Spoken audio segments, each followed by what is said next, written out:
Hi everyone! Welcome back to Milo's Animated Stories. I'm Milo, and this is my best friend Toby. Today, we're opening one of the oldest books in the world, Aesop's Fables. Get ready, because today's adventure proves that even the smallest friend can be the biggest hero. Let's step inside. The golden woods were glowing under the afternoon sun. Toby and I were exploring the tall grass when suddenly I saw him, the king of the forest, a lion so massive his snores sounded like distant thunder. Toby wanted to turn back, but my heart was racing with curiosity. He looked like a giant mountain of gold, peacefully asleep. But the forest has a way of being quiet at the wrong time. Crack! I stepped on a dry twig. The lion's giant amber eye snapped open. In a flash, he stood over me like a golden storm. The massive paw pinned me down. "Who dares wake the king?" he roared. I looked up, trembling, and whispered, "Please, Mr. Lion, if you let me go, I promise I'll help you one day."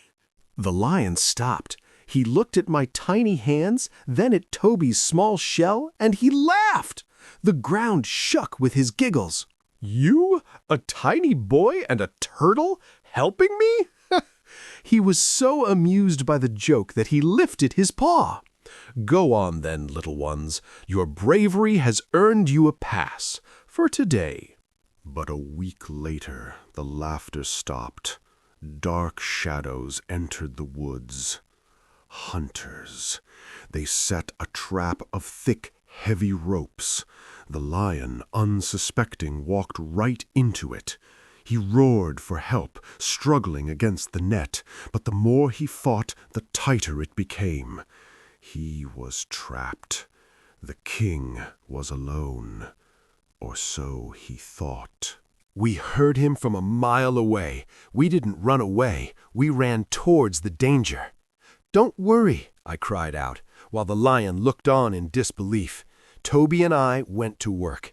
With my small tools and Toby's sharp beak, we began to gnaw and cut at the thick ropes. Inch by inch, the net began to fail. Snap! The ropes gave way. The king was free. He stood tall, looking at us with a new kind of respect. He didn't see a tiny boy or a slow turtle anymore. He saw heroes. "You were right, little one," he whispered. "Kindness is never wasted."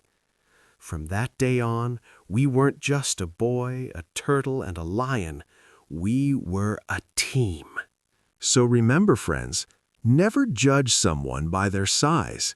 Everyone has a strength, and even the smallest act of kindness can change the world. Thanks for joining us today. We'll see you in the next story.